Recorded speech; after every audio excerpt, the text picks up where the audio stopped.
It's almost here, everybody. It's almost here, Eagles fans. That's right. I can feel it. Eagles football right around the corner. And today, we're going to be talking about that matchup between our Eagles and the Bears. The Bears. That's right, those Chicago Bears. Week 15 matchup. Welcome back to the Angry Birds Fans Hangout podcast, and I'm your host, Hydro.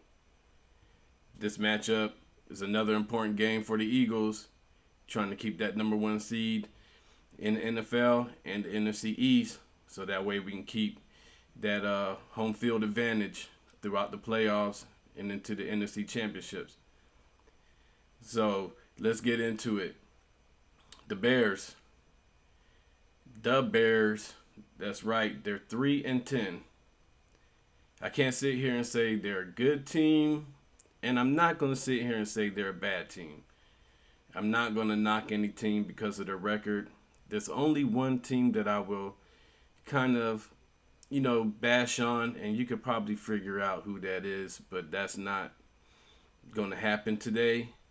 So, and I'm not going to do that to the Bears. They're a pretty decent team. They're a scrappy team. So, the Eagles, they have a pretty good matchup coming up ahead here on Sunday. And I can't really say they have their hands full, but it's not going to be an easy game. This not a game that they can overlook. But so far, our Eagles have maintained their focus. They have taken it a game at a time by the way they're playing. They're not underestimating their opponents. They're going out there and doing what they have to do. And they're going to have to do this with the Chicago Bears. So let's see how the Bears and the Eagles match up.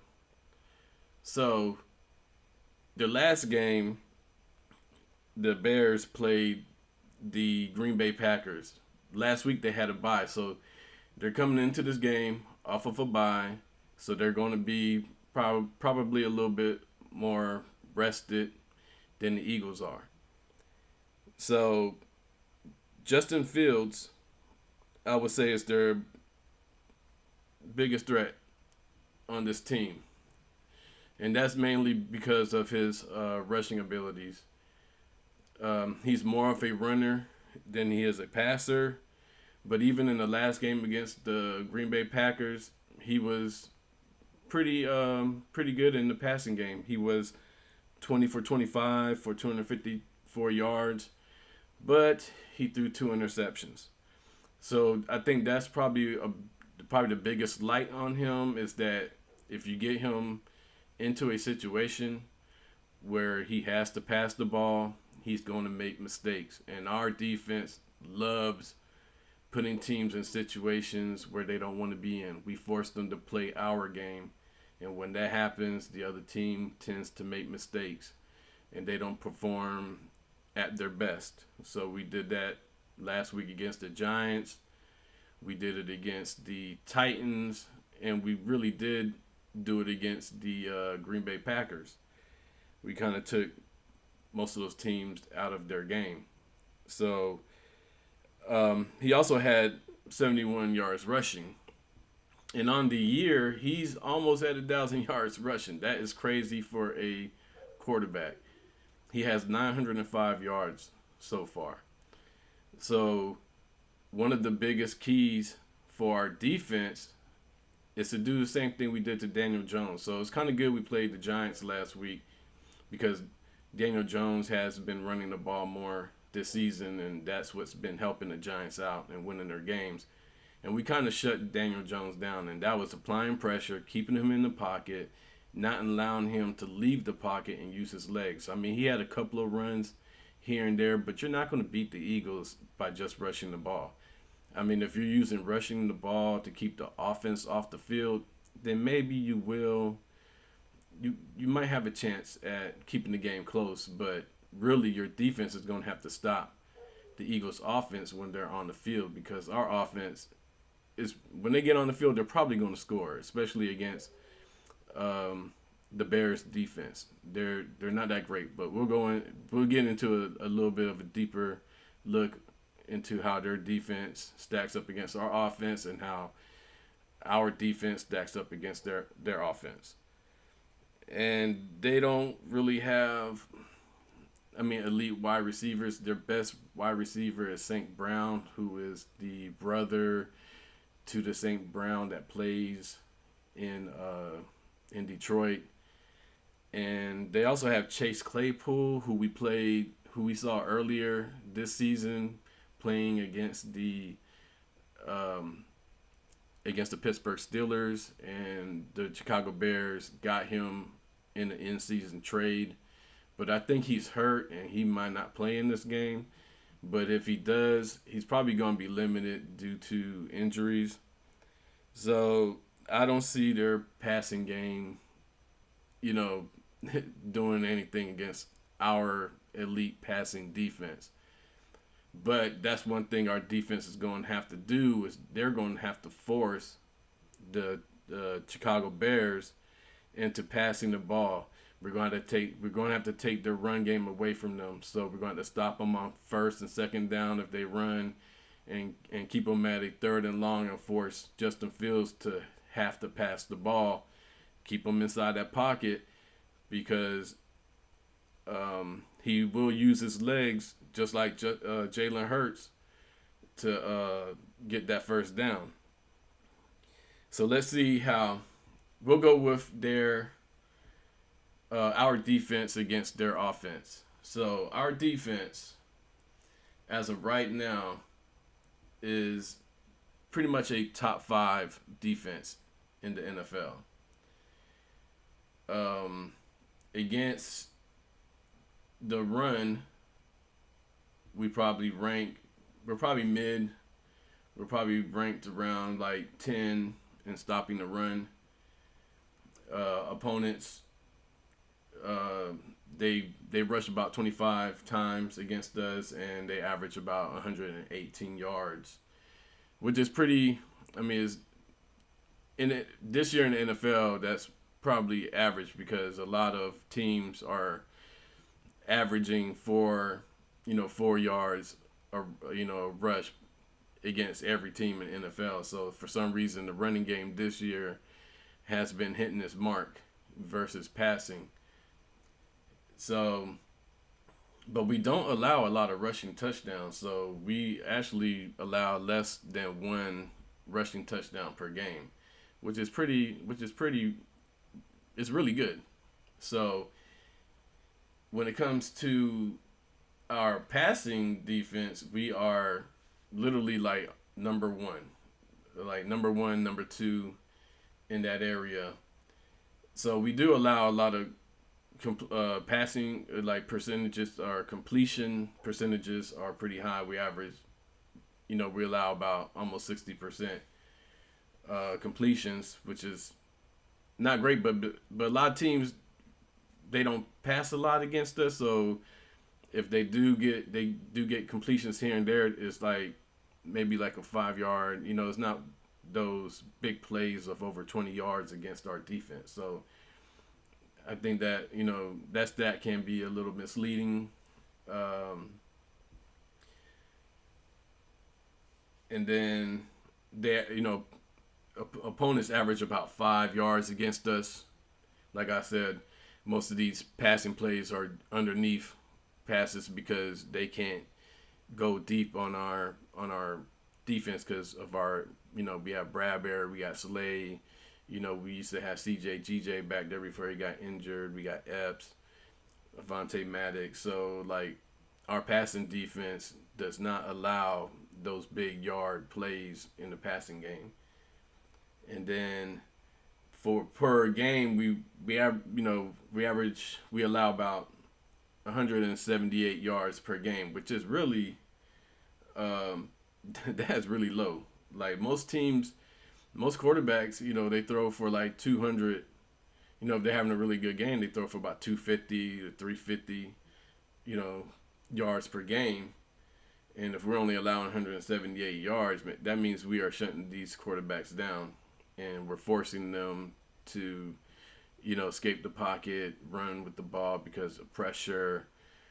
It's just that is very good statistics. So overall, our defense, we allow 297 yards per game, which is like that's number 2 in the NFL. And then our third down conversions are about like at 37%, and we only allow 2 touchdowns per game, which is really good. And I know we're averaging like allowing one score in the second half, whether it's a field goal or a touchdown. So that's even more significant. Now, if we look at Chicago's offense, so they average about 20 points per game, and we're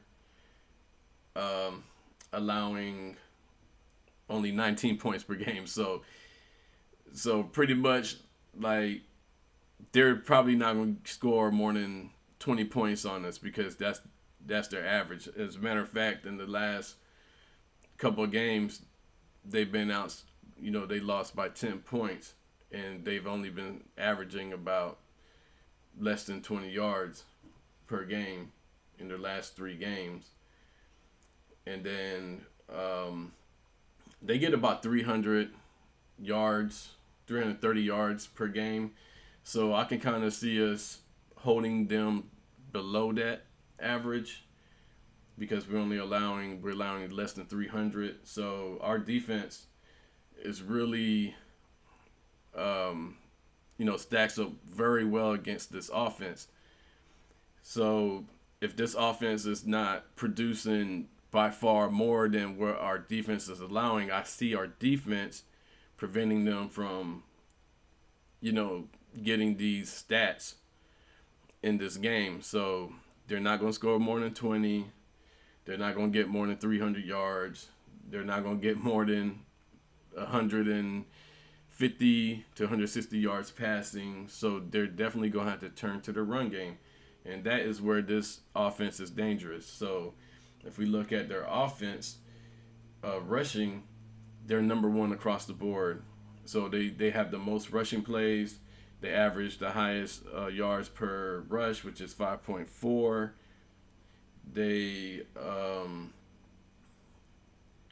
They average about 190 yards per game. That is crazy.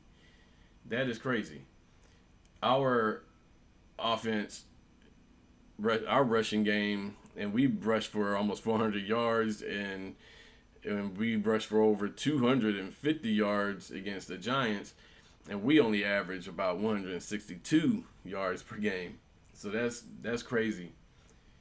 And they get at least one rushing touchdown. So our defense doesn't allow rushing touchdowns, and they pretty much rely on rushing to get touchdowns. So let's see how the turnover. So turnovers, they give at least one away, and they take take one. We don't give any turnovers away, so they're probably not gonna get a turnover in this game because they're not a turnover machine like we are. But we average at least two takeaways a game. We haven't had many in the past few games, except for those. Well, we had the sack, fumble, but we haven't had. I don't think we've had many interceptions lately. So especially ever since CJ got hurt, but then Reed Blankenship got that interception against Aaron Rodgers. But our defense, even with them being a number 1 rushing, a number 1 rushing offense, our defense still stacks up pretty well against them. Like we hold opponents to only 4.7, they average 5.4. So I don't see them probably getting more than 4 yards per carry. Especially the way our rushing defense has been playing these last 2 games, we've been doing well at stopping a run. So we allow 118. I don't see them getting. They'll probably get 100 yards rushing. I'll give them that much credit. because they're going to be focusing more on the run. But if our defense stops the run and forces them to pass, we could probably hold them below 100 yards. As long as we, the key, like I said before, is keeping Justin Fields contained, keeping him in the pocket. Don't let him get out in open field and use his legs, because he is fast. He's really fast, and he can see the field really well, especially for, a quarterback. And everybody talks about him like people talk about Jalen Hurts, saying he's a running back quarterback, a running quarterback, or what do you say, a running back playing quarterback. But he's young. He's in the second season. He's kind of being compared to Jalen Hurts, and I can see that. He just needs to work on his passing game just the same way Jalen Hurts had to work on his passing game. And if he follows the same path that Jalen Hurts did during the offseason to improve his game, he'll be just like Jalen Hurts next year. And especially if the Bears use their picks or whatever picks they have to bring in weapons to help him out. Because, a quarterback can be really, a quarterback can be great, but if he doesn't have weapons to throw to, look at Aaron Rodgers. He really doesn't have any weapons to throw to this year. He's not playing at his MVP. He always plays at MVP level, and he's not doing that. So Justin Fields, he pretty much needs that, needs the same thing. He needs weapons around him to help him become a better passing quarterback. But he is the most dangerous person on that team against our defense. So if our defense can contain them, I wouldn't use a spy, but I think Jonathan Gannon will probably use a spy on him because, looking at these stats, he cannot throw the ball. So if we keep him from running and force him to throw the ball, then they're gonna be playing into our game plan, and we're gonna have them where we want them. We want Justin Fields to throw that ball.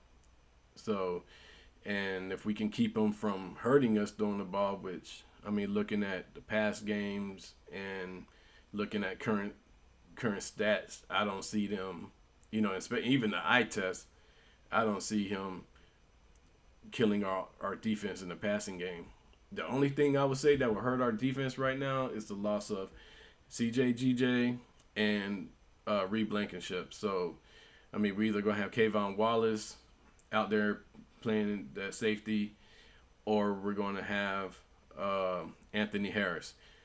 I'm comfortable with both players playing out there. I think with the help of the other guys in the secondary, and especially the way our front seven has been playing, I don't think it's going to be a big issue for our secondary and having a great day against defending the pass. All right, so let's see how our offense ranks against or matches up against their defense. So we'll start off with our offense. So we'll just go back and forth with what we have. So, like points per game, we're averaging 30 points per game. I think in the past 3 games, we're actually averaging over 35. But on the season, we're averaging 30, which is crazy. And their defense, they allow 25 points or more in their games. As a matter of fact, in the last game, they, I believe, but that was, in their last game, they lost by, I think, 20 against the Packers. And I think the Packers scored 30. So, and our offense been scoring 35. So I could see us running up the score on them. But looking at the weather too, the weather's gonna play a factor because in Chicago's the windy city. It's gonna be a cold day, and I think the winds are gonna be at least 20 plus or like 20 miles per hour or more in that game, and that will affect the passing game. But we've already played in a windy game, and Jalen Hurts still did his thing, so I'm not too worried about that. So we average about 392 yards per game, and they give up over 350 yards per game. So far, our offense is looking like a better matchup to their defense. Like their defense is not going to be able to hold us from gaining over 350 yards because we average more than that per game. And our third down conversions, they allow 48%, which they're last in the league in third down conversions, and we're number 4, and we complete at least 46. And that's due, like if we get third and short, man, 92%, that quarterback sneak efficiency rate, 92% all year, we'll get them. And red zone scoring, they allow 63%. We score on 73% of our red zone offense, and we score at least 4 touchdowns per game, and they allow 3 touchdowns per game. So our offense and overall statistics, if you're looking at statistics, our offense is supposed to have its way with their defense. There's no way their defense is going to be able to stop us. If we keep playing the way we've been playing these last 3 games, they are not going to stop our offense. And guess what? We getting Dallas Goedert back. Oh, Dallas Goedert coming back. And can you imagine, without Dallas Goedert, I mean, the only game we struggled against Indianapolis because that was the first game Dallas Goedert didn't play. So, the offense is just getting out, just still trying to work through that. But then the rest of the games, the offense just got in sync. They got used to Dallas Goedert not being there and filling in those gaps. But now he's back. And if we're averaging over 35 points per game without Dallas Goedert, just imagine what we're going to have with Dallas Goedert in the game. Like, how efficient is our offense going to be with him in the game? So that's just a scary thought. So in rushing, of course, we're probably at we're number 2 in rushing yards, and their defense allows they allow about 146 yards per rushing, and they allow at least one rushing touchdown, and we at least get 2 rushing touchdowns in the game. So I think we're going to have a well-balanced offense out there against this defense. I think we can win either way against them. I think we can pretty much do to this defense what we did against the Giants defense. Like, we came out throwing, and then we ran all over them. But I think in this game with the weather, we're probably going to start off running, and if the running game is clicking, we're probably going to stick to it, keep it on the ground. Then it's going to open up the passing game, and then we're going to kill them in the air. I think we're going to do it both ways. I don't think it's going to be a lopsided thing. So I think we need to do both, especially in this point of the season. I think we need to have a well-balanced offense that can do both, that can win the game both ways, running and passing. So let's see our pass offense against theirs. We complete almost 50%. 68%, and they allow 66%. We get about 7 yards per pass. They allow 7 yards per pass. We average about 230 yards per game. They give up about 204. They're pretty good at, in passing yards. They're pretty good at not allowing that. They're actually number 11 in the NFL. So, which is kind of surprising, but they've actually been doing a pretty good job in defending the pass, or allowing a lot of passing yards in the game. So, and they're last in sacks, which is a big thing. So that means that if Jalen Hurts drops back to pass the ball against our elite line, he's probably gonna have all day to pass that ball. So Jalen Hurts is probably gonna pick. He's probably gonna be picking this defense apart. I mean, they don't have a. I mean, they lost a lot of players. Of course, we got Robert Quinn. They had him. They lost Roquan Smith. So their defense is not as good as it used to be. But I mean, they just don't have the pass rushers to get to the quarterback. They don't have a lot of sacks. They're actually almost last in the NFL in sacks. So just looking at this and hearing all this, like, who do you think is going to win this game? I mean, I know that's a dumb question, but who do you think is going to win this game? And who do you think is going to have a big game on offense? And who do you think is going to have a big game on defense? So I think with Dallas Goedert coming back, I think he's going to have a big game. I think I'm going to say Devontae Smith as a receiver is going to have a big game. Miles Sanders, and of course Jalen Hurts. I mean, pretty much the whole offense is going to have a big game this game. And on the defense, I think we're going to I mean, they allow the most, and that's one thing I didn't mention about their offense. They allow the most sacks in the NFL, and we are number 2.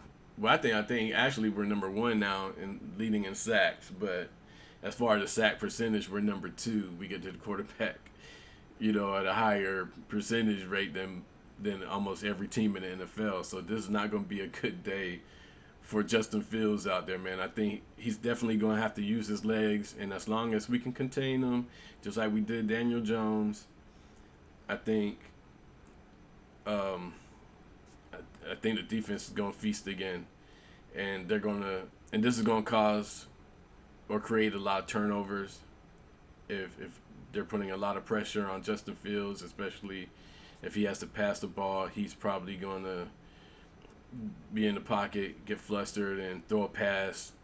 He's probably going to try to play like hero ball and try to, throw passes into coverages he shouldn't be throwing into. Just trying to make a play happen, especially if they fall behind in this game 14-0 or 21-0. He's going to be forced to play that way. So we'll see how it goes. But I got my pick. My pick is the Eagles, of course. I think the Eagles are going to come out. I'm not going to say it's a blowout. I think it's going to be a closer game than what most people think, but I could be wrong because if the Eagles play the way they've been playing these past 3 games, it's going to be a blowout. But I think with the weather conditions, it might play a factor. They might help the Bears out. The Bears in keeping this game closer, and then also if Justin Fields, if we can't contain him and he's having success in running the ball, then I think they can keep it a little bit closer than what many people think it's going to be or not going to be. So just give me your thoughts. Let me know. Like I said, you can hit me up on Twitter at UMCIE. You can hit me up on Facebook at Angry Birds Fans Podcast and on Instagram. And come check out YouTube if you want to see videos. I don't post a lot of video content, but I post most of the podcast episodes on there in the video format for people to hear if they're on YouTube and they just want to hear a podcast episode. Don't have access there, but please leave your comments. I'm still looking for, the best fans in the world to come in and join me on this podcast and talk Eagles. I want to hear your opinions.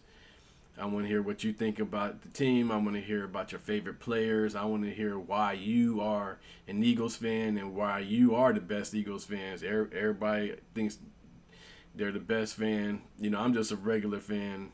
My wife may disagree and say, I'm a hardcore fan, but I know there are more hardcore fans, Eagle fans out there than I am. I know that for sure. I'm definitely not a hardcore Eagles fan. I'm just a straight up fan who loves the Eagles. I've been an Eagles fan all my life. So, like I said, just hit me up and just let's have fun talking about our Eagles. And I don't want to get into any Dallas talk or anything until we play the Bears, but I will be having another episode coming out talking about the Michael Parsons comments on Jalen Hurts. I really didn't want to talk about nothing about the Cowgirls or anything like that until next week on Dallas week because I just want to focus on the Bears. But just look out for the episode and also give me your thoughts and comments about that. So until next time, fly eagle fly, go birds.